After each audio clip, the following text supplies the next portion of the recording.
how you doing? Welcome to this Enlight tutorial. So we're on to part 3 of the this 4-piece collage that we're doing, and this time we're going to look at these flowers right here and do this sort of nice effects with the paint drips and the filter over the top, the colored filter over the top. So so let's get along and do this. Like I said, this is part 3. If you haven't seen part 1, which was this one here, the double exposure, I'll put the link in the description below or on the screen if I can right now. Part 2 was the colored frog, which is this one, and again the link will be in the description to the video below, or likewise I'll put it on the screen if I can. And then the third one, we're going to use this image will also, the link to it will be in the description below, for us to get on and make this effect right here. So select our image, let's tap our screen, and the first thing that we're going to do is we're going to go to filters, and then I'm going to go to duo. As soon as we get this duo, I'm going to go to tools at the bottom, and I'm going to go to shape, and I'm going to select linear. So once I've selected this linear shape, I'm just going to twist it with my fingers to make it vertical like so. Tap tools again, tap color 1, and I get my color swatch pop up, and I'm going to select this purple right here. I'm going to tap color 2, and I'm going to select the purple that's right next to it, or you can indeed select the same color purple if you want to, but I'm just going to select the purple that's next to it, and then I'm going to tap position.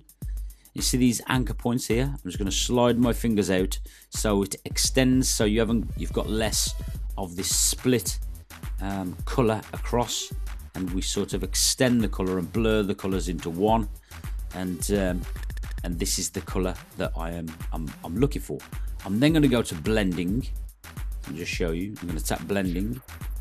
I'm going to go across. I'm going to go to multiply, and you can either have multiply, you can use darken, or you can use color burn. So I think that I'm just going to use, you could use whichever one you want, of course, but I want quite a dark one this time. So I'm going to go to multiply, and notice darken, it sort of darkens the background but leaves the foreground a little bit lighter, whereas multiply just keeps that color consistent across the image. So once I've done that, I'm going to click the little tick button in the top right hand side, close down my filters, then go to my brushes, go to effects, scroll along until I find these paint drips. I'm just going to zoom in a little bit onto the flowers, and all I'm going to do with my finger, I'm just going to wipe down and create this drip sort of effect with my fingers across the image and anywhere else that you want that drip effect, but not too much. So this is my drip effect done, and what I'm going to do, I'm going to slide back to the left hand side, and I'm going to use this first effect here. I'm just going to tap the screen certain areas just to get this effect like so. Then I'm going to scroll along once I'm happy, and I'm going to use these any one of these effects. I'm going to use the one on the left hand side that's got a bit of color, and again I'm just going to tap like so and give us a bit of color. So this is our effects applied to the image. I'm going to click the little tick button up here in the right hand side.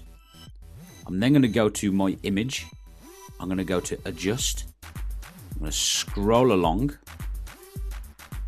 You can see we can use any one of these effects, which is quite nice. Probably up this up the back area of this of the effects are probably the best. Sierra's quite nice because what it does, if you notice, it smoothens out the image but leaving the bright parts of the image quite bright. Crayola also, if you ramp that effect up, it's quite a nice effect. The withered is also a very nice effect. I quite like the imprint, so I'm going to select the imprint and just scroll up a little bit, so we just take away the sharper parts of the area. You can watch this area, this sort of this effect come together like so. I'm going to click the little tick button. I'm going to go back to image, select adjust again, and then I'm going to come across, and again if you just apply another effect, it's quite nice as well. The one I want to apply, let me find it, this stellar effect, and it just makes the colors a little bit more vibrant. If I show you like so, and I'm going to just slide along to the screen and make this effect around 89, and click the little tick button to apply that to our effect. Save that out, press the little button at the top, click save photo. And then what I'm going to do, I'm going to close down the image tool. I'm going to go to finalize, I'm going to go to collage, find a 4 image, find this 4 image. So you notice when I select an image, the blue square highlights around the outside. So let me select my second image. And then what you can do on the image, you can either zoom in or zoom out of the image. Select my third image. Then all that's left to do is put in our 4th image, which will be the floating tree, which will be next. So this is what it'll look like with that tree in there, as it does on the image right there. So this is part 3. Like I said, part 4 will be coming up quite quickly. Thanks a lot for watching. I hope you enjoyed this effect, and I hope you can apply it somewhere else. I'll catch you soon.